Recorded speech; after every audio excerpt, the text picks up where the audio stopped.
जी welcome दोस्तों।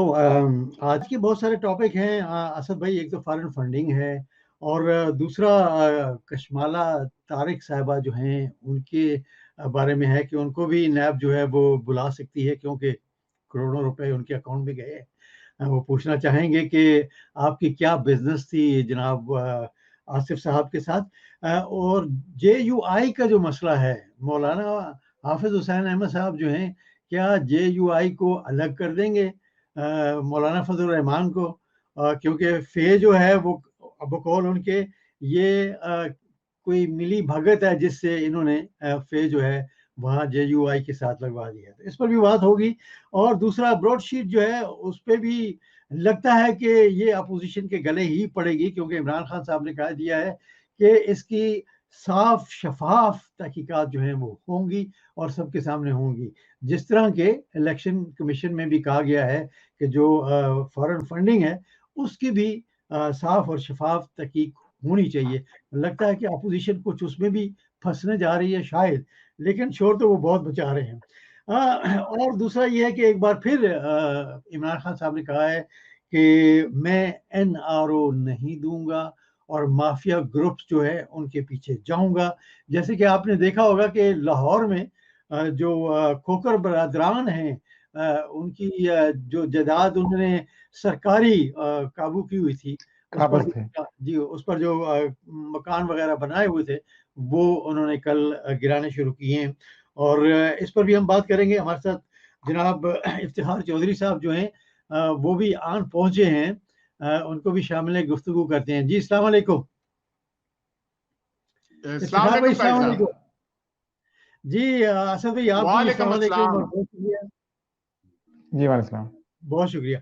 जी असद भाई क्या कहेंगे आप, फॉरेन फंडिंग जो है उसका मसला भी अपोजिशन के गले पड़ने वाला है या PTI जो है उसके गले पड़ेगा?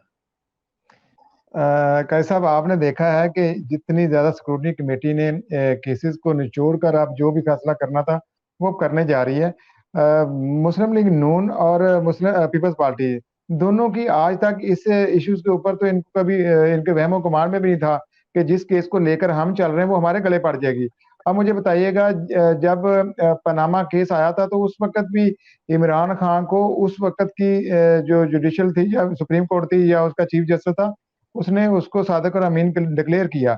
क्योंकि उसने जब कोई चीज हक सच पे होती है तो आपके जितने भी रिकॉर्ड होते हैं वो निकल आते हैं। PTI ने जितनी फंडिंग हुई उसका रिकॉर्ड इन्होंने मुहैया कर दिया। तो इसलिए इलेक्शन कमीशन के ऊपर जाके वहां पर इन लोगों ने इतराज किया और एहतजाज और इतना बड़ा मजमा लेकर जाने का इनका मकसद यही था कि हम लोग इलेक्शन कमीशन को प्रेशराइज कर सकें और अपनी मन मर्जी का फैसला ले सकें, लेकिन वहां पर भी ये नाकाम हुए। हाँ, इससे पहले जरूर था कि जितने अदारे थे इन्होंने उनको अपाज किए रखा, उनसे अपनी मर्जी के फैसले लेते रहे। अब जाके कुछ इदारों के अंदर एक एतमाद आया है, वो कोई भी हो उसके अंदर, वो समझ लें कि FBR हो, वो FIA हो या हमारा इलेक्शन कमीशन हो, और भी वो इदारे हैं। इन इदारों के ऊपर पहले तो ये चुन चुन के अपने लोग लगाते थे जो इनकी लॉयल्टी, इनके लिए काम करते थे और इनके लिए लॉयल थे। अब जाके इदारों को आजाद करने की थोड़ी सी कोशिश हो रही है, तो इलेक्शन कमीशन के ऊपर भी जो तलवार लटकती थी वो काफी हद तक उसका प्रेशर कम हुआ है। तो ये जो फॉरेन फंडिंग का केस है ये अपोजिशन के गले पड़ने लगा, क्योंकि हुकूमत इक़्तिदार में होती है, उनके पास पावर होती है, फिर भी एक इदारों के ऊपर प्रेशर होता है कि गवर्नमेंट हमारे अगेंस्ट कोई कार्रवाई ना कर ले। वैसे भी और कोई चीज ना हो, लेकिन इमरान खान ने अपने तौर पर जितनी भी हो सकती सफाइयां पेश कर दी हैं। तभी तो उसने कहा था कि केस आप ओपन करें, इसको आप ओपन ट्रायल होता है मीडिया पर लेके आए, तो ये लोग तो भाग गए वहां से। तो बिल्कुल। इन्हीं के गले पड़ेगा। इलेक्शन कमीशन जो है उसने भी कहा है कि हम इसको ओपन जो है इसकी समाअत करेंगे। तो देखें आने वाले वक्त में क्या होता है। जी इफ्तिखार भाई आप क्या कहेंगे, फॉरेन फंडिंग जो है वो किसके गले पड़ेगी? देखें, इमरान ने तो 40,000 जो हैं वो अपने जो डोनर्स हैं, और वो डोनर्स रखने का भी तरीकाकार उन्होंने बताया कि जी वो टेबल बुक होते हैं, डिनर्स होते हैं। आपने भी इधर लंदन में देखा होगा, जब इमरान आता था तो अमेरिका में भी उनकी जो होती थी, तो वो जो है वो फंड्स कलेक्ट किए जाते थे। दो जो थे, एक 500 था शायद, $200 था या $450 की, $700 के करीब। वो कोई आसिफ साहब हैं जिनके बारे में ये कहा जा रहा था कि ये जू जो है या इसराइल जो है उसमें मुलव्वस है इमरान खान को फंडिंग करने में। वो जब पता चला तो आसिफ साहब आपके इधर न्यूयॉर्क में बैठे हुए थे, उन्होंने बताया कि भाईजान ये मैं कंपनी में काम करता हूं, मैं ओवरसीज पाकिस्तानी हूं और मैं ये दो जो है जगह पे मैंने फंड दिया और ये उसकी रसीदें हैं। खैर वो तो एक अलग बात होगी। इस पर एतजाज एहसन से जो बात हुई है तो एतजाज एहसन ये कह रहा है कि फॉरेन फंडिंग डजंट मीन कि जी आपने $200 का जवेद काजी साहब के भिजवा दिया या मेरा कोई ताल्लुक है इसराइल में तो मैं कहूंगा काजी साहब को $200 भिजवा दो उनके अकाउंट में, उनको पता भी ना हो तो ये सारा सिलसिला चल जाए। फॉरेन फंडिंग एक बाकायदा उसकी मुख्तलिफ टीयर्स में होती है फॉरेन फंडिंग। ये नहीं होता कि जनाब $200 भेजकर वो आप उसकी पूरी पार्टी जो है वो उसको डिसबैंड कर दें। एक तो ये एक मौकफ आया है। दूसरा जो है ये जो आपने बात की है इनके बारे में जो दूसरी पॉलिटिकल पार्टीज हैं, अब एक तो मौलाना फजलुर रहमान साहब हैं, उनका वो आप देख लें उसके वैसे शराजा बिखर गया है। बाकी जो मरियम नवाज है या दूसरे जो पीपल्स पार्टी की बात आप कर रहे हैं तो आप देखें जुल्फकार अली भुट्टो से लेकर ऑनवर्ड इनके पास कौन सा अभी तक रिकॉर्ड, अभी तक तो रिकॉर्ड जमा नहीं करवाया। जो मेरी आखिरी जो बात हुई है, हालांकि सिकंदर सुल्तान जो है इलेक्शन कमिश्नर वो बड़े अच्छे दोस्त भी हैं, 15th कॉमन से हैं, वो बिलोंग करते हैं, तो वो बड़ा प्रोफेशनल आदमी है। तो उसने भी मतलब उनको 3 4 5 दफा भी उनको कहा है कि भाई आप जो है उनकी जमा करवाएं, आपके पास ये रसीदें हैं या नहीं है।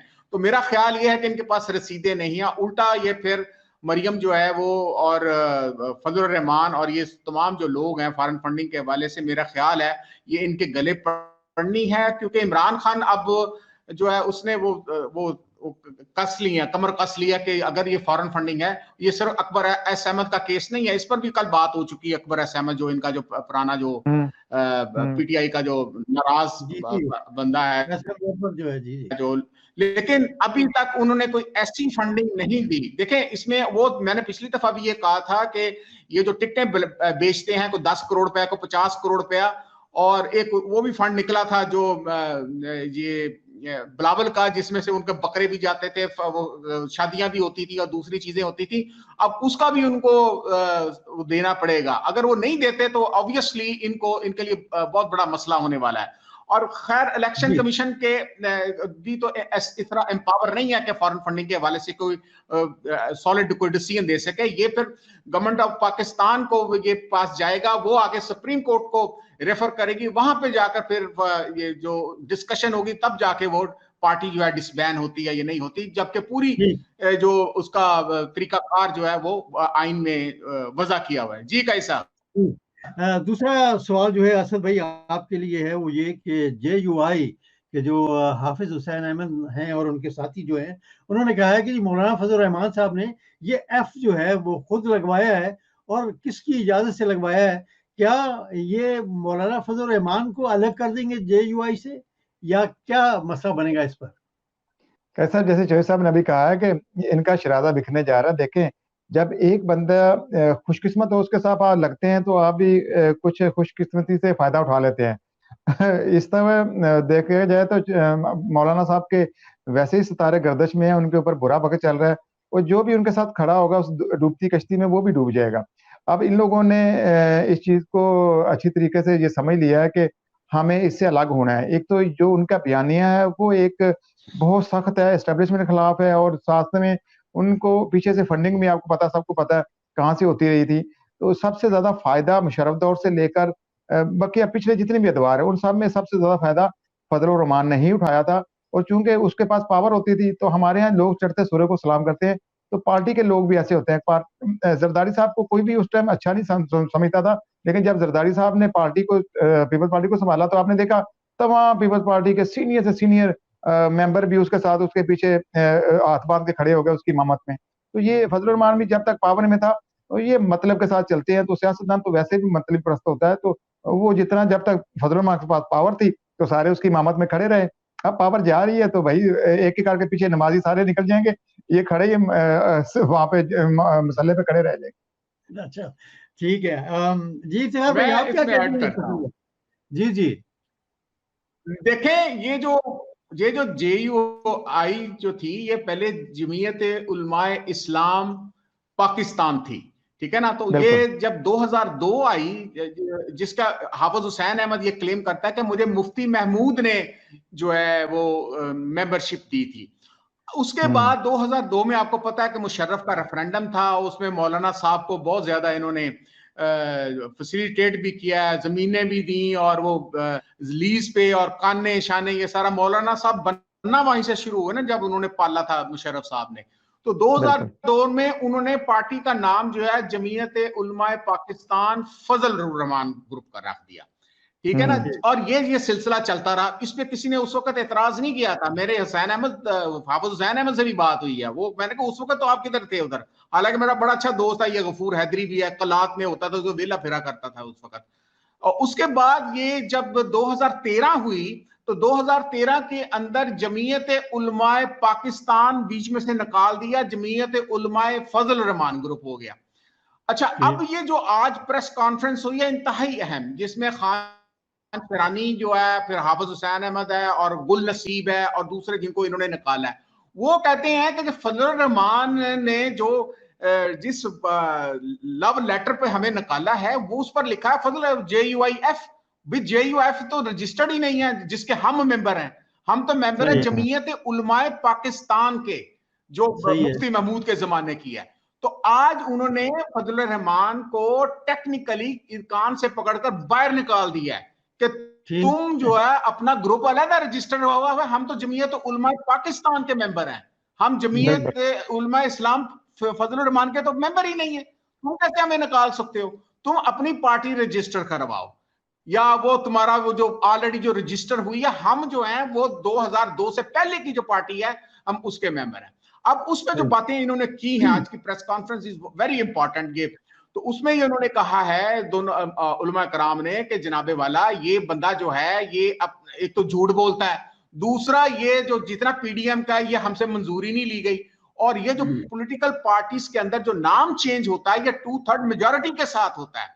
और अब ये 2/3 मेजॉरिटी के साथ 2002 में तो उसको डिक्टेटर ने बुलाकर अपना काम करवा लिया, लेकिन वो आईनी तौर पर वो उसका इम्पैक्ट जो है वो कोई नहीं होगा, वो इलीगल काम हुआ है। तो लिहाजा फजल रहमान साहब जो हैं अपना ग्रुप अलग रजिस्टर करवाएं, हम तो ऑलरेडी रुकन हैं। सेकेंडली, अभी जो तकलीफ हो रही है इनको, वो हो रही है इस पे मरियम के साथ और बिलावल के साथ। फजल रहमान साहब अपना इंडिविजुअल प्ले करना चाह रहे थे, जो अब होता हुआ नजर नहीं आ रहा। उनके दामाद और उनका जो भाई है छोटा, उनके खिलाफ इंक्वायरी शुरू हो गई है, नैब ने तलब किया हुआ है। उनका जो भाई था ज़िया, वो उसको कहीं से उठाकर पहले प्रोविंशियल मैनेजमेंट सर्विस में इंडक्ट किया, उसके बाद DC जो है उसको लगाया कराची सेंट्रल में। वो जरदारी भी बड़ा उस्ताद है, उसको पता है कि सिविल सर्विस के लॉज के तहत किसी से रिट पिटीशन भी करवा दी कि ये DC कैसे लग गया यहाँ पे। ये तो कोई बात नहीं है कि लेक्चरर जो है उठाकर उसको DC लगा दें। तो वो उस पर फिर उसकी पिटीशन दायर हुई, उसके बाद उसको निकाला गया वहां से, वापस इधर भेजा गया। आज उसके खिलाफ जनाब नैब की सर्विस शुरू हो गई, उसके साथ मोहब्बत प्यार शुरू हो गया कि तुम पहले बताओ इंडक्शन कैसे करवाई है फजल। उसके अलावा फजल रहमान साहब के खिलाफ जो है वो बेशुमार एविडेंसेस आ गए हैं कि इतनी जो ये मुल्ला काम क्या करता है, जिसकी वजह से जनाब इतनी ज्यादा इसकी जायदादें हैं। इस्लामाबाद के अंदर भी मुझे पता है चक शहजाद जो है वहां पे अच्छी खासी अरबों रुपए की जमीन है, कोठियां हैं। और फिर दूसरा, इन पर जो मदारस जो है, आपने फंडिंग की जो बात की है, वो फॉरेन फंडिंग जो है ये खुद ये इन्होंने क्लेम किया है। ये जो आप प्रेस कॉन्फ्रेंस करने वाले हैं, उन्होंने कहा है इराक से कर्नल कजाफी भी इनको, मुअम्मर कजाफी भी इसको फंडिंग देता रहा है, हाफिज हुसैन अहमद ने कहा है। तो जब ये फॉरेन फंडिंग किस खाते में ये लेता रहा है मुअम्मर कजाफी से। मुअम्मर कजाफी जो है, अब वो तो ठीक है, जुल्फकार अली भुट्टो की फांसी की माफी के लिए तो उसने बात की थी, लेकिन पीपल्स पार्टी ने उस वक्त मुअम्मर कजाफी से इलेक्शन जो लड़ा था, पिछला जो 77 का इलेक्शन था, उसमें उसने कोई फंड नहीं लिया था, लेकिन उसके बाद मुअम्मर कजाफी से इसने फंड लिया। और ये हाफिज हुसैन अहमद कह रहा है जो उसी का मेंबर है, और इसके अलावा भी कहते हैं हम फंडिंग। हाफिज साहब जो हैं, चौधरी साहब, वो कहते हैं कि जी मैं तो मौलाना से पहले का मेंबर हूँ JUI का। ये इन्होंने ये क्लेम करते हैं कि मुफ्ती महमूद साहब जिंदा थे उस वक्त, जब उस वक्त मेंबर बना था। मैं जमीयत उलमाए पाकिस्तान का मेंबर हूँ, मैं JUIF का तो मेंबर ही नहीं, मुझे निकाल कैसे सकता है, ठीक है ना। तो वो तो ऐसे ही जो टेस्ट मैच खेला नहीं है, मैंने रिटायरमेंट का ऐलान कर दिया। सही है, वो ये हाँ, इट्स लाइक दैट। तो अभी मौलाना साहब जो है शदीद जो है वो इसके तब नरखे में आ गए हैं। मुझे ये बचता हुआ नजर नहीं आ रहा। एक फाइनेंशियल मिसमैनेजमेंट और फाइनेंशियल करप्शन के बारे से जो लोगों से पैसे खाए हैं इसने मदरसों के नाम पर, ठीक है ना, वो पूरी डिटेल ISI जो है, मैं आज बड़ी अहम मीटिंग हुई है उधर जनरल बाजवा की और DG ISI की इमरान खान के साथ, ठीक है ना, ये 4 बजे उधर उनके prime minister house, prime minister के वो लॉन के अंदर। तो वहां पे ये चीजें ऑब्वियसली ये डिस्कशन में आई हैं सारी, क्योंकि ये जो नेशनल इंटरेस्ट के खिलाफ बातें कर रहे हैं या उनका जो नैरेटिव है वो ऑब्वियसली अब इनको सबको रगड़ा लगने वाला है। दूसरा, आपने जो खोखरों की बात की है, खोखर तो इनके मेन फंड, मरियम के मेन जो है वो फंडिंग करने वाले हैं। मैं उस पर भी 50 लाख रुपए का पर्स जो है ना, मैं चौधरी साहब उस पर भी आता हूँ, जरा थोड़ा सा मैं असद भाई को भी लेकर आऊँ साथ। खोखर बदरान जो है उन पर भी मैं आता हूँ। असद भाई, आप क्या कहते हैं कि फॉरेन फंडिंग जो है वो तो लगता है कि अपोजिशन जो है उसके गले पड़ने वाली है, और ये जो ब्रोडशीट है इसके बारे में भी इमरान खान ने कहा है कि इसका भी ओपन जो है ना वो समात होनी चाहिए। तो क्या, और उन्होंने ये भी कहा है कि प्राइम मिनिस्टर ने कि जो जो इसमें मुलव्वस है उन सबको सामने लाना चाहिए। तो आपका क्या ख्याल है कि ये भी इनके गले पड़ने वाले? बिल्कुल सर, देखिए जब बुरा वक्त चल रहा हो ना तो ऑटोमेटिकली ना आपके अगेंस्ट जो चीजें खुलनी शुरू हो जाती हैं वो आपका बेड़ा गर्क करती जाती हैं। इन्होंने उस टाइम पनामा लीक्स को भी उसी तरह सीरियसली नहीं लिया था। अब ब्रॉडशीट का हमें और उस टाइम शुरू में ये लगा कि एक छोटा सा इशू है, इसको शायद दबा लेंगे। इनके शुरू से यही है कि पनामा के अंदर जरदारी साहब का भी नाम था, लेकिन उन्होंने उस टाइम भी मैनेज कर लिया था। सुनने में आया था कि अच्छी खासी डील हुई थी और अच्छे खासे पैसे दिए थे इन्होंने। लेकिन मियाँ साहब चूंकि ये तो बस लूट मार के माहिर हैं, ये तो किसी को देने दिलाने के तो कभी कायल नहीं रह गए। ये कहते थे बस हम लेने वाले हैं। तो उस वक्त भी ये खामोशी से बैठे रहे जी, हमारी अगर आमदन से हमारे साथ से मुताबिकत नहीं रखते तो आपको इससे क्या। ये तो अजीब से इनके बयान आते थे और फिर असम्बलियों में कुछ आते थे और वहां पर इनके जितने चेले हैं वो जाके कुछ मीडिया पे बयान देते थे। तो एक टाइम आया तो आपके सामने है, उस टाइम सुप्रीम कोर्ट ने निकाल बार किया और फिर अभी भी इनकी रेट बातें वही हैं। वो जी कामे पे निकाला गया। वो कामे के पीछे क्या क्या पूरी पूरी आपने कारसानियां की हैं, वो कहाँ गई। और ये कामे वाली एक आपको याद है, ये अभी जो ख्वाजा आसिफ साहब हैं, ख्वाजा सरार साहब, वो भी आप फंस गए हैं, उनकी पूरी हिस्ट्री निकल रही है। तो ये ब्रॉडशीट का भी इशू इतना बड़ा हो गया है कि वहां पर अब इमरान खान चूंकि एक तो यूके में उनकी बड़ी देखा जाए तो प्रेजेंस है, आप भी समझते हैं उस चीज को। तो मैं समझता हूँ कि ये भी इनके गले पड़ने जा रहा है और वहीं पर ये लोग ना ज्यादा से ज्यादा एक्सपोज होंगे जितना बोलते जा रहे हैं। खामोश हो जाते तो शायद मामला दब जाते। सही है। अच्छा इफ्तिखार भाई, एक सवाल ऐसा बनता है कि ये जो इतनी बहुत दौलत इन्होंने इकट्ठी की हुई है, क्या नवाज शरीफ साहब ने, क्या इसहाक डार साहब ने, यहाँ ये महल नुमा जो इन्होंने बनाए हुए हैं, यहाँ पर जो खरीदी हुए हैं, वहाँ रह रहे हैं, और उसके सामने हमारे पाकिस्तानी जो हैं, अब लोग ये कहेंगे कि जी वो PTI वालों ने भेजे थे एंड सो ऑन। लेकिन पाकिस्तानी जो ऑर्डनरी पाकिस्तानी, ओवरसीज पाकिस्तानी हैं, वो इस चीज के सख्त खिलाफ है कि इन्होंने इतनी करप्शन की और यहाँ पर ये मलहात बनाए। और आज इसहाक डार साहब को एक खातून ने बड़ा तंग किया और उसको बड़ी शर्मिंदा किया उन्होंने। तो इस इज्जत का, इस पैसे का क्या फायदा हुआ? बिल्कुल जी, वो आप ये देखें कि वो उसका बेटा भी बाद में रिएक्ट कर रहा था। वो तो ऐसी ऐसी बददुआएं दे रही थी, वो मैं अभी रिपीट नहीं कर सकता कि अल्लाह तो इधर तो तुम बच जाओगे, उधर अल्लाह के पास जाके तुम्हारी जो लानत पड़नी है, फलां होना है, फलां होना है। अब अरबों करोड़ों रुपए वो आप बैठे हुए हैं, वो लेकर वहां बैठे हुए, ऊपर जा रहा है, नीचे आ रहा है। तो एक तो ये इनकी बात। दूसरा, आपके वो जो रांझे मजियां चराइयां डोली लै गए ने खेड़े, वो कशमाला तारक को 12 करोड़ रुपया उसने जमा करवाया, उसके 12 करोड़ रुपया, ठीक है ना। और शादी जो उसकी बाद में ख्वाजा साहब के बजाय वो उसके बेस्ट वेस्टर्न के मालिक के साथ होगी। खैर ये उनका पर्सनल मामला, शादी तो जिससे मर्जी करे। लेकिन इमरान खान ने आज उसको ऑर्डर कर दिया है कि वो, आपको पता है कि एक जज भी है फीमेल हरासमेंट केसेस में, वो अम्बड्समैन भी।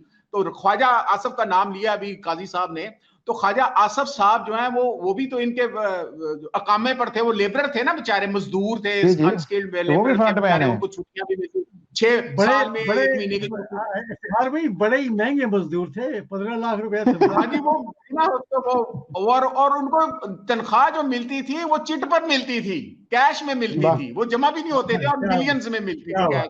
तो अब कहने का मकसद ये है कि इन लोगों को मतलब अब शिकंजे में ये आ गए हैं। इमरान थोड़ा सा मेरा ख्याल है रिलैक्स हो गया है। और दूसरा जो है ये सेनेट के इलेक्शन तक अब मरियम नवाज की वो जो स्ट्रेटेजी बन रही थी कि मरियम जो है वो जो सेनेट का इलेक्शन होना उसने ऐलान कर दिया। पहले तो कहते थे हम इस्तीफे दे रहे हैं, आपको याद है 31 जनवरी लास्ट डेट आई हुई थी। अब 31 जनवरी में वो कहते हैं जी हमने इस्तीफे भी दे देने हैं, लॉन्ग मार्च भी करना है। अब बिलावल कह रहा है कि भाई नो लॉन्ग मार्च बना, अदम एतमाद होना है। वो ऊपर से ये एहसन इकबाल कहता है कि नहीं जी आप जो पूर्व बताएं वो लिस्ट दिखाएं जो अदम एतमाद आपने लेकर आनी है।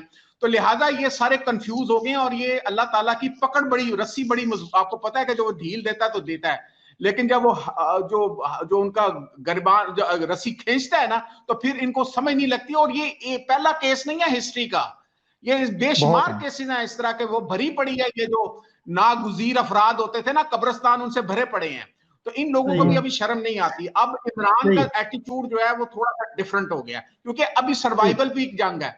और जो ब्रॉडशीट के वाले से बात भी कर रहे हैं, उसमें जो जर्नैल आ रहे हैं ना, मैं आखिरी एक जुमला कह दूं कि जो जनरल्स आ रहे हैं जिसमें जनरल मालिक का नाम आ रहा है, जनरल खालिद मकबूल जो बाद में गवर्नरी दी गई थी, उसके अलावा जनरल अमजद जो हैं जो जाके मीटिंगें करते थे, इन सब का उन्होंने, आपने जो कमीशन की बात की है, जो कमीशन है इन सबको उन्होंने नोटिस जारी किए हैं कि इन सबको आगे पेश करें।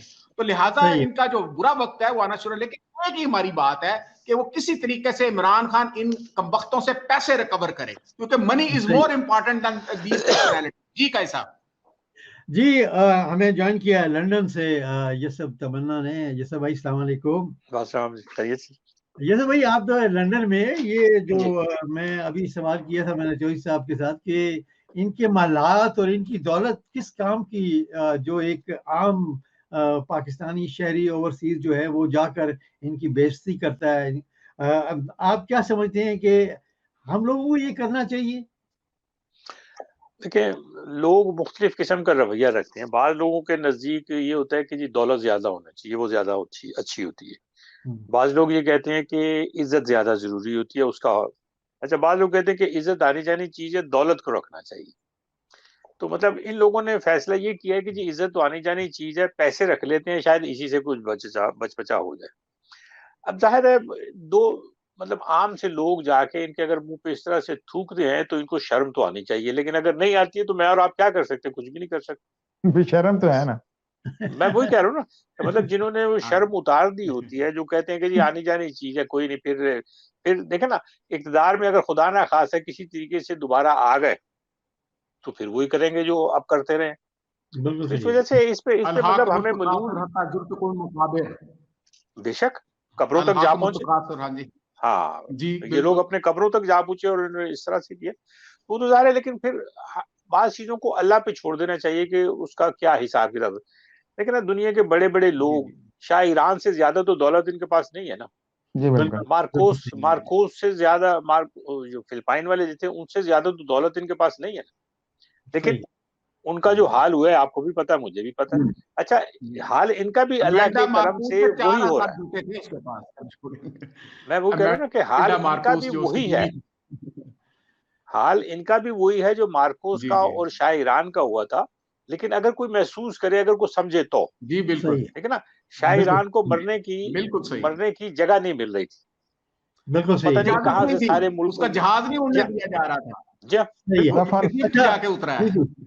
जी मैं असद भाई आपसे आखिरी सवाल करने जा रहा हूँ। ये वजीर आजम ने जो कहा था कि मैं माफिया ग्रुप्स को नहीं छोड़ूंगा, इनके पीछे जाऊंगा, तो लाहौर में खोखर बरादरान जो है उनकी मतलब के जो जमीन उन्होंने काबिज की हुई थी सरकारी, उस पर बड़े महलात बनाए हुए थे, वो तोड़े गए हैं। आप क्या समझते हैं कि इसके बाद वजीर आजम जो है वो किस किस के पीछे जा रहे हैं? पहली बात थोड़ा सा एक और बात भी मैं ऐड करता जाऊं असद भाई, कि मरियम नवाज साहबा कहती है कि ये जुल्म है। आप इस पे क्या कहेंगे? हाँ जी बिल्कुल, इनके साथ तो ये जुल्म ही है ना। देखें मेरी बात सुने, उन्होंने कल बयान दिया था कि खोखर बरादरान हमारे लिए सरमाया है। तो सर सबसे ज्यादा सरमाया तो इन्हीं से वो जनरेट करके देते थे। थोड़ी सी मैं थोड़ा सा बैक पे जाऊंगा, पूरी नून लीग के अंदर जितने भी इनके अहम अहम लीडरान थे या इनके वर्करान थे, वो सब इनको कमाई करके देते थे। अब छोटा सा मसला मैं इस तरह बताऊंगा आपको कि मेरे एक दोस्त है, तो उसने टाउन मंजूर करना था, तो वहां से इसने करोड़ों रुपए खोखर बरादर ने लिए कि हम आपका एलडीए से टाउन मंजूर करवा देते हैं। तो लाहौर के अंदर 600 से ऊपर टाउन है। उस टाइम ये होता था, मास्टर प्लान के ऊपर काम होता था। शहबाज शरीफ का जो जाती उमरा महल है, ये सराउंडिंग सारा उस टाइम रेजिडेंशियल एरिया था, जिसको मास्टर प्लान के अंदर चेंजिंग करके ग्रीन से ब्राउन से ग्रीन एरिया कर दिया गया, और ग्रीन एरिया में सोसाइटी मंजूर नहीं होती।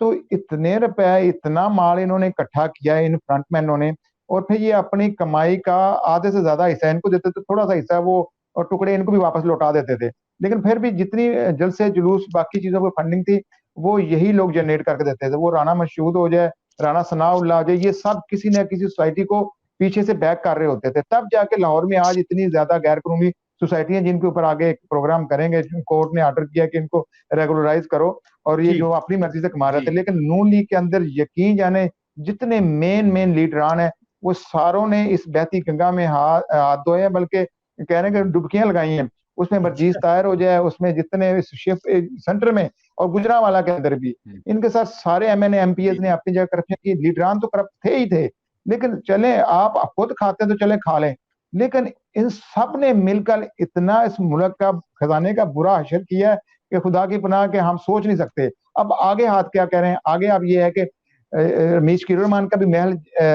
जो टाउन में है। जब लैंड को एक्वायर करती है एलडीए, तो वहां पर सेक्शन 4-5 लगाते हैं, जैसे रिवर रावी में आ रहा है। तो इस तरह जब यहाँ पे जो टाउन बनना था, तो उस टाइम इन्होंने प्लॉटिंग करनी थी। इतने बड़े बड़े प्लॉट तो थे ही नहीं, उसका जो स्टैंडर्ड प्लॉट का रेट था वो कनाल 2 कनाल का था। तो ये 35-35 30 कनाल कैसे हो गए, जैसे मीश कुरबान को मिला, जैसे इनको मिला। इसके अलावा और भी वहां कब्जा माफिया है। अब वो स्टेप बाय स्टेप उनसे खाली करवा रहे हैं। लेकिन साथ में ये भी कहा जा रहा है कि अब जाती उमरा के ऊपर कब पंजाब गवर्नमेंट कार्रवाई करेगी, क्योंकि वो भी कहीं ना कहीं जाके अटैच तो होना है, क्योंकि हमने रिकवरी तो करनी है इमरान खान को। बल्कि सुने, एक खबर और भी शेयर कर रहा हूँ, सुनने में है कि 30-35 अरब रुपए आने जा रहे हैं हुसैन नवाज की तरफ से वहां इंग्लैंड से। ये अब आपने वेरीफाई करना है। वो तो बयान दे रहे हैं कि 1 बिलियन जो है उसमें से आप 10% मुझे दे दे, बाकी आप रख ले अगर आपको मिल जाए। तो वो आप तो खबर अजीब दे रहे हैं, बिल्कुल इसके बरक्स। नहीं, चीजें बहुत सी खुल के आ रही है। यकीन जाने इस वक्त करप्शन के इन्होंने तो रिकॉर्ड बनाए हुए हैं ना। मैं ये कह रहा था कि 1 बाय 1 अब इमरान खान को थोड़ा सा इत्मीनान हासिल हुआ है, तो 1 से 2 पकड़े जाएंगे। अब मैं बार बार बता रहा हूँ कि नून लीग के जितने एमएनए एमपीज हैं, वो थोड़ा सा इनसे इनकी जो इनका बयानिया उससे इख्तलाफ कर रहे हैं, और वो शायद कुछ अरसे में या कुछ दिनों में ये नया एक ग्रुप बन के सामने आ जाए। सही है। अच्छा इफ्तिखार भाई, आपसे एक सवाल, एक तो ये मैसेज है वकार अहमद साहब का। वो कहते हैं जी, sir Iftikhar Chaudhry, I will consider Imran Khan as pure fighter for justice when I find justice, and you know my whole case. तो आपको कुछ इनके बारे में भी पता होगा, मुझे तो खैर नहीं पता। ये हमारे सिविल सर्विस से बिलोंग करते हैं और बहुत सीनियर ऑफिसर हैं, और इवन शहजाद अरबाब उनके बैचमेट हैं, जो वजीर आजम के क्या वो एडवाइजर भी हैं। तो बल्कि इनका मैंने लीगल जो केस है टेस्ट भी किया था। इफ्तिखार भाई, अगर इन जैसे इंडिविजुअल्स के काम नहीं हो रहे, तो फिर एक आम आदमी कहाँ जाए? मैं बताने लगा हूं ना कि मैंने पूरा पिटीशन तैयार करी प्राइम मिनिस्टर के लिए। मैंने इनकी पिटीशन तैयार की, इनको पता है सारा। बल्कि कोर्ट्स में गए, इस्लामाबाद हाई कोर्ट में जस्टिस के सामने पेश हुए। एक्चुअली ये जो फवाद हसन फवाद था, ये जूनियर, काफी जूनियर है, ये तो 15वें कामन का जो है। ये इस बंदे ने इनके खिलाफ आईबी की रिपोर्ट आई, जाली आईबी की रिपोर्ट बनाई, और इनके खिलाफ जो है वो केस जो है वो इनको नौकरी से मतलब इनको बर्खास्त कराने की कोशिश की, बल्कि इनको निकाल ही दिया गया था। तो उस पर फिर फवाद हसन फवाद जो है वो जब ये फारिग हुआ है उसके, वो खुद गिरफ्तार हो गया, काफी साल अंदर रहा है वो। तो अभी भी इनका केस जो है सुप्रीम कोर्ट का, वो मैटर इज नाउ सब जुडिस। तो उसमें फिर ये है कि जो हमारे इस्लामाबाद के जो जस्टिस हैं, जो इनका केस सुना, आमिर फरूक के पास भी केस गया था, वो अतर मिनल्ला ने भी मतलब जो चीफ जस्टिस थे, उनके पास भी गया केस।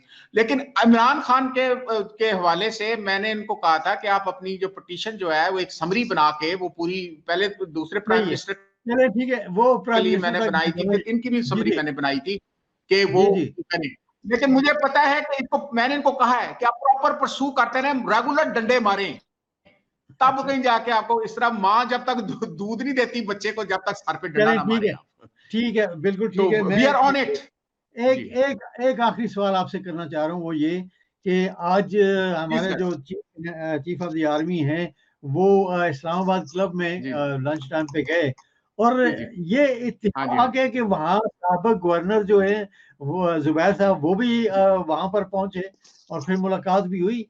इसके पीछे क्या मंतक है? आप कुछ अपना तजिया दे दें। मैं अर्ज करता हूँ, वहां पे मतलब अब मैं कहता नहीं कौन कौन था हमारे साथ, वहां पे वो ब्रंच करने गए थे chief of the army staff, तो वहां पे ब्रंच करने गए थे, तो वहां पे जुबैर साहब भी अपनी फैमिली के साथ वो बैठे हुए थे, आर्मी चीफ जो थे, तो वो ब्रंच करने गए थे, और वहां पे जनरल वो जुबैर साहब भी बैठे हुए थे, आ रहे थे या वो जा रहे थे, कहां से खबर उन तक पहुंच गई थी। क्योंकि जो वीवीआईपी मूवमेंट होती है, जो सबसे बड़े मुखबर होते हैं ये बैरे होते हैं, मैनेजर्स होते हैं जो अंदर आ रहे, क्योंकि आर्मी चीफ जब एंटर हो चुका है तो कॉमन मेंबर जो है वो, अच्छा लेकिन कॉमन मेंबर्स भी इजाजत थी, हर बंदा उनसे डिस्कशन कर रहा था, वो बिल्कुल उसी तरह मिल रहे थे एज ए कॉमन मैन, और उनके खिलाफ जो सिक्योरिटी जो थी सामने नजर नहीं आ रही थी, एक होती ना जो गनमैन साथ खड़े होते हैं, वो पीछे वो बाहर थे वो सारे, तो उन्होंने आकर जुबैर साहब को उनसे मीटिंग जो है वो इस तरह की बातचीत की, लेकिन वो उनके साथ वो मिले नहीं उस तरह जुबैर साहब से, जुबैर साहब नाराज ना हो, मुझे फोन ना करें, तो वो उस वक्त वो मिले नहीं थे उनको, और मिलने से मुराद ये होता है कि जिस तरह वो काजी साहब आप जाएं तो आपने असद काजी साहब की कोई बात पर्सनल बतानी है लड़कियों वाली, तो वो आप मुझे सेपरेट लेकर चले जाएंगे, अलहदा बात करेंगे, तो वहां पे वो अलहदा उठते नहीं गए, उन्हें कहा बैठ जा, जो बंदा मिलने आ रहा था उनसे ओपनली वो मिल रहे थे, और कोई सेपरेट उनसे साथ मीटिंग नहीं की थी। और इस पर वो जब जुबैर से पूछा गया तो वो कह रहे हैं कि जी ये मेरा रूटीन है, फलां टमकान है, वो लेकिन वो नहीं की वो जो मैं पहली मीटिंग हुई थी जुबैर साहब की जनरल उनके साथ, तो वो खैर ये अच्छा कैसा, मुझे कुछ कहने का मौका दे, मैं फिर क्लोज करता हूँ। ठीक है, कोई ऐसी मतलब कि मीटिंग नहीं हुई जो कि नहीं, कोई ऐसी बात नहीं हुई, हमारे तो पर्सनल दोस्त बैठे हुए थे ब्रांच पे, वो उधर उस इस्लामाबाद क्लब के अंदर ही, इस्लामाबाद क्लब में एक्चुअली मीटिंग हुई थी, तो उसमें मीटिंग का मतलब खाना शाना वो ब्रांच करने आए थे, तो वो कोई इस तरह की पॉलिटिकल बात नहीं हुई, जनरल डिस्कशन हो रही, जनरल डिस्कशन में पॉलिटिकल बात भी होती है। चलें ठीक है, ठीक है। ऐसा मुझे कहने का मौका दीजिएगा। जी बोलिए, कैसा हुआ, आपने जाना है फिर, जी बोलिए। जी एक्चुअली हुआ ये है कि इस वक्त जितने इनके MN MP अपने हलकों में जा रहे हैं, जो बयानिया था मरियम का, उस आपको पता दोनों बाप बेटा शहबाज शरीफ और हमजा छुप के बैठे हुए हैं कि ना फ्रंट पे आए ना कुछ बोले। अब वो जब हल्के में इन लोगों को वो सुननी पड़ती है कि आप फौज को, क्योंकि आपको याद है ये कहते हैं लाने वालों को हम पकड़ेंगे, इमरान खान से तो हमारा इख्तलाफ ही नहीं है। अब आपने देखा कुछ अरसे से वो सिलेक्टर वाला और जो लाने वाले का बयानिया वो थोड़ा चेंज हुआ है, तो इनको बहुत ज्यादा वहां पर लोगों ने एक नफरत का इजहार किया और इनको जितलाया भी कि आप लोग फौज के अगेंस्ट क्यों खड़े हो रहे हैं, फौज तो बिल्कुल इंडिपेंडेंट है, वो तो आप जब तक आप आते रहे तब तक फौज सही थी, आप गलत है। तो सब अवाम को भी इस चीज का ज्यादा से ज्यादा पता है, तो फिर जब इनको वहां पे ये सवाल उठते हैं तो फिर वहां पर ये लोग लाजवाब हो जाते हैं, और फिर आप आ जाके अपनी इंसामियत पूछते हैं। मेरा ख्याल है वो कुछ ना कुछ लाइन सीधी करने की कोशिश कर रहे हैं। मेरा नहीं ख्याल अब आर्मी चीफ इनको लिफ्ट कराएगा, वो कहेगा अब ये डूब रहे हैं इनको डूबने दें, जहाँ छूट रही है इनसे छूटने दें। चलें ठीक है, बहुत बहुत शुक्रिया असद भाई, thank you very much, and इंशाल्लाह अगले प्रोग्राम में आपसे बात होती रहेगी। बहुत शुक्रिया आपका। यशब भाई जी, एक सेकंड इफ्तिखार भाई, मैं काफी देर से यशब भाई बैठे हैं। बिल्कुल जी यशब भाई, लंदन में आप ये जो ब्रॉडशीट का मसला है, आप क्या समझते हैं? PM ने कहा है, पाकिस्तान के प्राइम मिनिस्टर ने, कि इसकी ओपन इन्वेस्टिगेशन होनी चाहिए और समाअत होनी चाहिए। आप क्या समझते हैं कि वाकई ये जो अपोजिशन है वो फंसेगी या PTI खुद फंस जाएगी? नहीं, PTI के फंसने का तो कोई जवाब कहीं भी नहीं है, ना उनका कोई मसला है। PTI ने सिर्फ पेमेंट की है, और वो पेमेंट इसलिए की है कि अगर वो नहीं करते तो 5,000 पाउंड रोज के, और उस पर ज्यादा रकम बढ़ जानी थी, कम नहीं होनी थी, ज्यादा हो जानी थी। PTI तो नहीं फंसती इसमें, तो फंसेंगे तो कुछ आर्मी के लोग फंसेंगे, और वो लोग फंसेंगे जिन्होंने बाद में वो सारी रुकावट जो मुआहिदा खत्म करने के बाद अपने आप को पीछे कर लिया था। सही। जिन लोगों ने मुआहिदा किया था, ज़ाहिर है उसमें आर्मी में भी लोग शामिल थे, जनरल अमजद वगैरह थे, उसके बाद जो लोग आते रहे, और जो सियासी लोग थे जो गवर्नमेंट में आए थे, तो उन्होंने ज़ाहिर है वो मुआहिदे से बिल्कुल ही किनाराकशी कर ली। पेमेंट तो पाकिस्तान को करनी ही पड़नी थी, ठीक है ना? सही। मुआहिदा ये होता है कि हम ये काम आपको करके देंगे और आपने हमें इतने पैसे देने हैं। उन्होंने काम करके दे दिया। पाकिस्तानी गवर्नमेंट जो उस वक़्त बदल गई थी, उन्होंने ये कहा कि नहीं अभी तो हम ये करके देखेंगे, वो देखेंगे। वो उसके बाद वो सारा केस ऊपर उधर चला गया, आर्बिट्रेशन में पर चला गया। असल में ये यशो भाई केस सारा तो एनआरओ ने खराब किया ना। ज़ाहिर है सारे देखे ना, इमरान खान जो शोर मचा रहे हैं प्राइम मिनिस्टर, वो यही कह रहे हैं कि 2 एनआरओ मिले हैं और दोनों से पाकिस्तान के कर्जों के भी बढ़ते चले गए हैं, और उसके बाद ये सियासी जो फ़िज़ा है वो भी मुकद्दर होती गई है। ज़ाहिर है उसके इमरान खान का पॉइंट ऑफ व्यू बिल्कुल अपनी जगह सही है कि अगर ये काम नहीं होते, जिसने भी किया है, आर्मी ने किया है या मतलब रिटायर्ड आर्मी के बंदे ने किया है या सियासी लोगों ने किया है या ब्यूरोक्रेसी ने किया है, किसी ने भी किया है, इवन उसमें अगर जुडिशरी भी शामिल हो जाती है, बाज़ केसेस में तो जुडिशरी भी शामिल है ना उसमें। ये जो बलूचिस्तान के सोने की कानों का मामला था, उसमें तो जुडिशरी शामिल थी। वो तो पैसे बच गए किसी वजह से, वो जो नहीं देने पड़े, वरना उसमें जुडिशरी शामिल थी ना। और फिर सही। ये सारी चीजें अगर अपने जस्टिस अजमत शेख ने देखेंगे तो कौन देखेगा? नहीं, उन पर तो बड़ा वो अपोजिशन कह रही है जी कि हमें ये नामंजूर है, तो उसकी क्या वजह है? देखे ना, बिल्कुल सीधी बात है, वो आदमी उस जमाने में डिप्टी प्रोसिक्यूटर था, मतलब एक वकील था नेब के पास, वो कोई उसका ओहदेदार तो नहीं था ना। जस्टिस अजमतुल्ला शेख जो थे, वो उसके नैब के कोई ओहदेदार तो नहीं थे, वो चेयरमैन नहीं थे, कोई वाइस चेयरमैन नहीं थे, वो तो डिप्टी प्रोसिक्यूटर थे। और डिप्टी प्रोसिक्यूटर क्या है कि मैंने किराए पे एक बैरिस्टर ले लिया है या एक वकील ले लिया, वो मेरे केस लड़ेगा। इसमें सही। कोई फैसला अगर नैब करती है तो उसमें प्रोसिक्यूटर का क्या ताल्लुक? अगर बिल्कुल सही। नैब उसको कहती है कि केस इस तरह से लड़ना है, मतलब केस को वापस ले लो, तो वो वापस ले लेगा, उसे कहेगा लड़ना है वो लड़ेगा, नहीं कहेगा वापस ले लो वापस ले, उसमें क्या है? बिल्कुल सही। ऐसे ही है।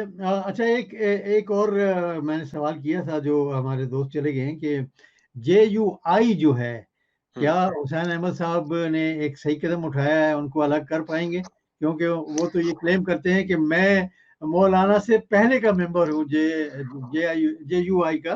देखिए ना, तो पेशावर क्या में आज जेयूआई कोयटा क्या में जो करती है? मीटिंग हुई है, कोयटा जी, में जो जी। मीटिंग हुई है उसमें अच्छे खासे लोग शामिल थे। अच्छा। और अच्छे खासे लोग शामिल थे, और उन्होंने ज़ाहिर है वो सारे मोतबर लोग हैं, काज़ी हुसैन भी शामिल थे उसमें, और दूसरे लोग भी शामिल थे। अभी ज़ाहिर ये मुश्किल तो पेश आएगी। मौलाना फज़लुर रहमान को मुश्किलें 2 पेश आ रही हैं। एक बल्कि 3 हो गई। एक तो सियासी तौर पे उनकी कोई बात नहीं सुनी जा रही। दूसरा नैब उनके पीछे लग गया है। तीसरा जमात के अंदर से उनके उनके खिलाफ बगावत हो गई है।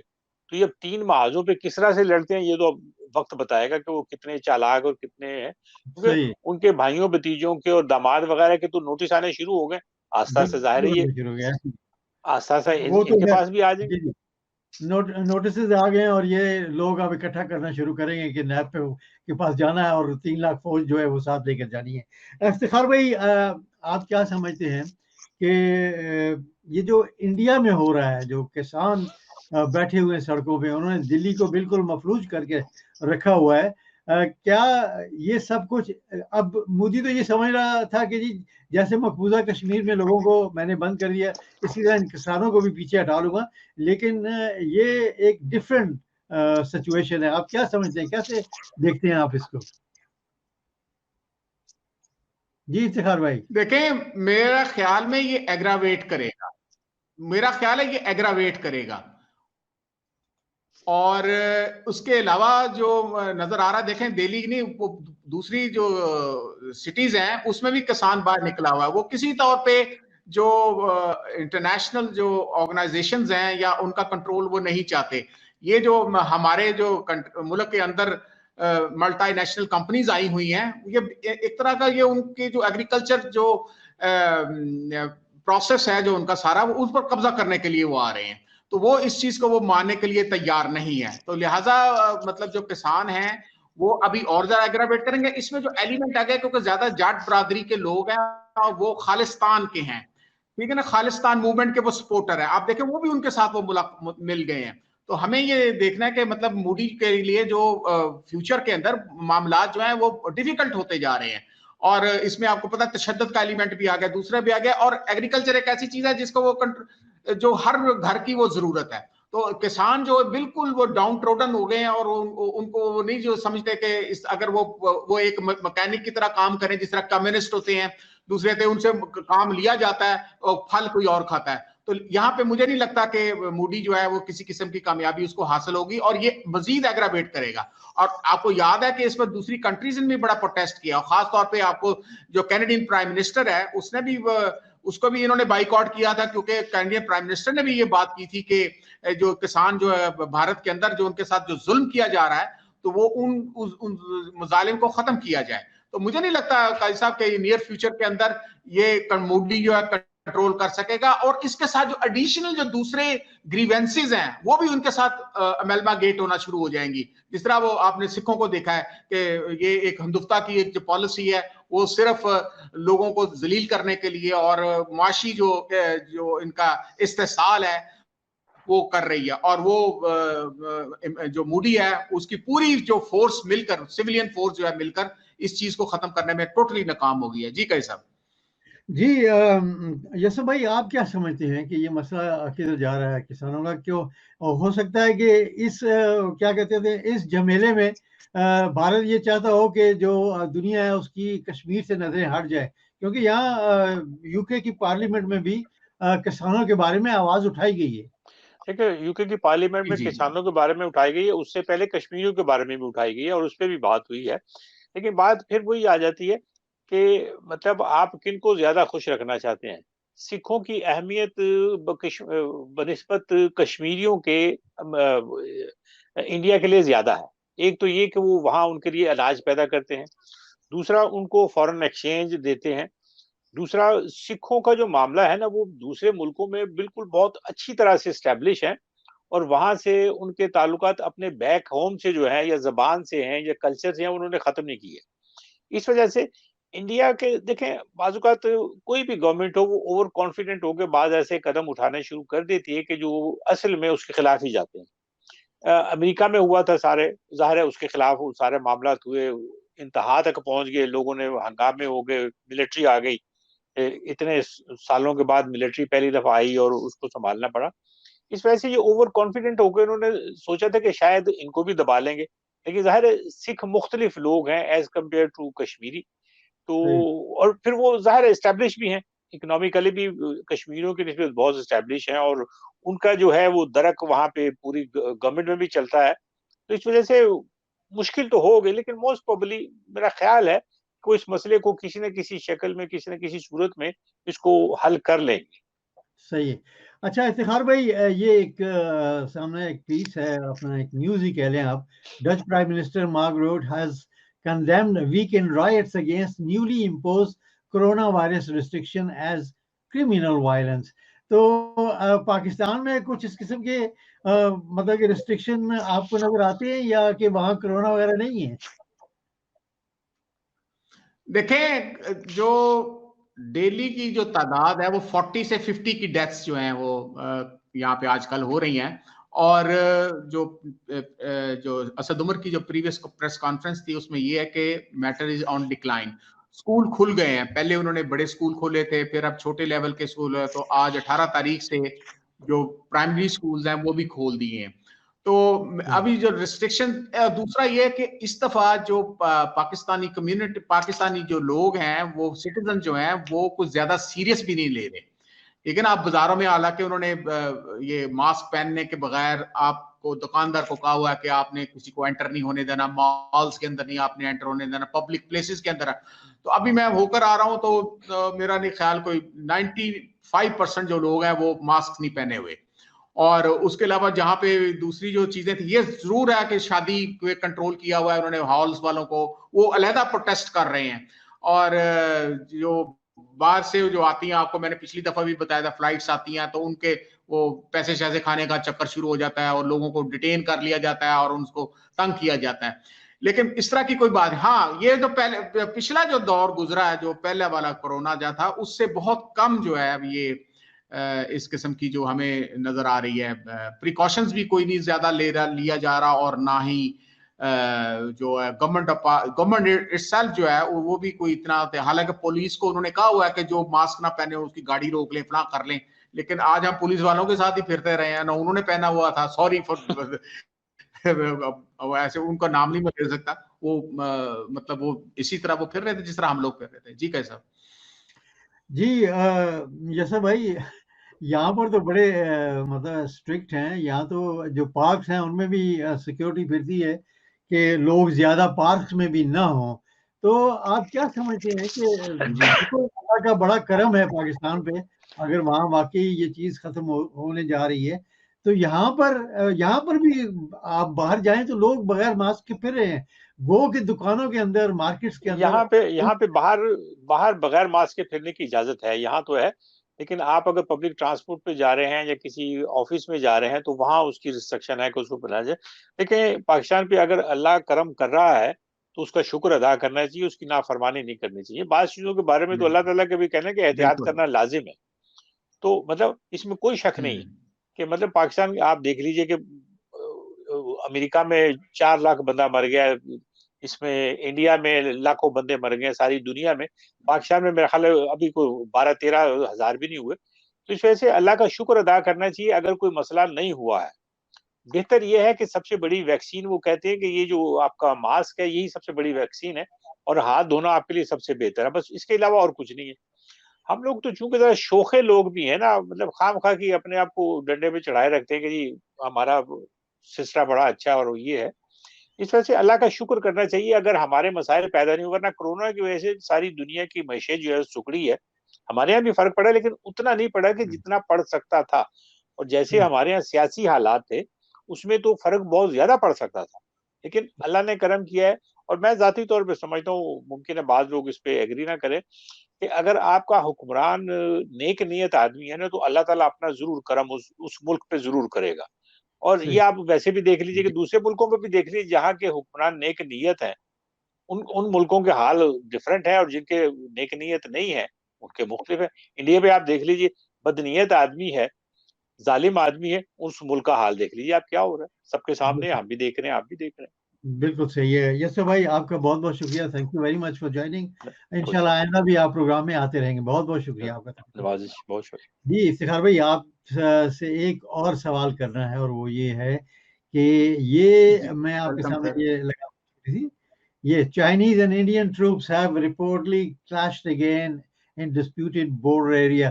क्या समझते हैं कि एक तरफ से चाइना जो है उसकी और दूसरी तरफ किसानों की, मोदी सरकार जो है ये क्यों नहीं सोचती कि क्यों नहीं अपने मुल्क के हालात ठीक कर रही? देखें, वो मूडी जो है वो एक्सपेंशनिस्ट है, जो वो चाइना के साथ पहली दफा तो पड़ा नहीं, वो आपको पता है लद्दाख में इनको किकें पड़ रही थी जो वायरल हुई है वीडियो, और उसके जी जी। बाद ये मिनते तरले करते गए। इधर से इनका लेफ्टिनेंट जनरल जाता था मीटिंग करने के लिए, वहां से मेजर जनरल आता था, तो वो मामला जो है, बल्कि आजकल जो हमारी जो रिपोर्ट्स हैं, मैंने गिलगित बल्तिस्तान पर एक प्रोग्राम किया था, तो वो जी गिलगित जी। बल्तिस्तान वहां पे उन्होंने बकायदा पक्की छावनियां बनानी शुरू कर दी हैं, जो इसके लिए आई अच्छा। ओपनर, क्योंकि एक जो सिरा जो हो जाता है वो इनडायरेक्ट कश्मीर की तरफ जाता है। तो बल्कि ये भी मैंने उस वक्त कहा था, वहां पे गिलगित बल्तिस्तान के कुछ रिप्रेजेंटेटिव भी बैठे हुए थे, आपको पता है वहां पे इलेक्शन हो गया और पीटीआई की गवर्नमेंट बन गई है, चीफ मिनिस्टर आ गया उनका। तो उसमें वो ये कह रहे थे कि जी अभी हो सकता है चाइना जो है उसका भी ये इंटरेस्ट डेवलप होता है कि अगर इंडिया जो है ज्यादा मसला क्रिएट करता है, तो वो लद्दाख वाला जो खाना खाली है, पाकिस्तान ने अपना जो रिसेंट जो पिछली दफा जो झंडा जो उन्होंने ऑफिशियली अनाउंस किया था, उसमें जो एक सिरा खुला रखा हुआ है कि ये चाइना जो है इसको शायद इसको फिल करेगा। तो वो उनके लिए मसला ये क्रिएट हो रहा है कि कश्मीर का जो मामला है वो चाइना जो है उसको सॉल्व करने के लिए हल उसका कोई निकालेगा, क्योंकि अभी जो बाइडन आ गया है। अब जो बाइडन ने आते ही 15 जो 20 जो है वो उसने मामला तय किए हैं, जो उन्होंने जो यानी जो यू टर्न लिया दोबारा जो ट्रम्प ने जो इस तरह की हरकतें की थी। तो अब जो इस रीजन के अंदर एक, क्योंकि जो बाइडेन का जो पॉलिसी है वो भी देखनी पड़ेगी कि कश्मीर के हवाले से, चाइना के हवाले से उसकी क्या पॉलिसी है। एक खबर जो है, क्योंकि प्रॉपर कुछ दिन ही हुए हैं ना, अब 20 को तो उसने हल्फ उठाया है, ये अभी 5वां दिन है उस पर। तो हम ये सुन रहे हैं कि जो पेंटागन है और कैपिटल हिल है वो इस बात पे सोच रहे हैं कि चाइना, रशिया, ईरान और उसके बाद पाकिस्तान, ये एक ग्रुप की हैसियत से इस रीजन के अंदर काम करेगा, और वो इंडिविजुअल नहीं काम करेगा, लेकिन उनका जो इंटरेस्ट है वो ये होगा। उसमें इंडिया बाहर है, ठीक है, इंडिया और अफगानिस्तान ऑब्वियसली उसका साथ छोटा सा मत है। तो मेरा ख्याल है कि जो बाइडेन की जो पॉलिसी है विद इन 1 मंथ या 2 मंथ्स वो सारी सामने आ जाएंगी, और इस रीजन के अंदर पाकिस्तान की बहुत ज्यादा इंपॉर्टेंस होगी।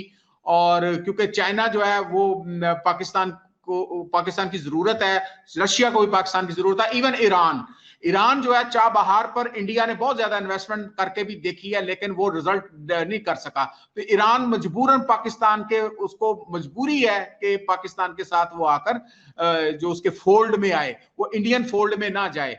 जिस तरह कहा यह जाता था जो कुलभूषण यादव है वो ईरान के जरिए पाकिस्तान में एंट्री होती थी, या पाकिस्तान की में जो मुदाखलत की जाती है शिया कम्युनिटी का, या मर्डर होता है यहाँ पे, तो वो ईरान की तरफ से होता है। मेरा ख्याल है नॉर्मलाइजेशन जो है रीजन के अंदर होगी, और इंडिया को सबसे बड़ा लॉस होगा पॉलिटिकली, वो आइसोलेट हो गया रीजन के अंदर। जी कैसा जी इफ्तिखार भाई, बहुत बहुत शुक्रिया आपका, आज आपने मेरा बहुत साथ दिया, थैंक यू वेरी मच।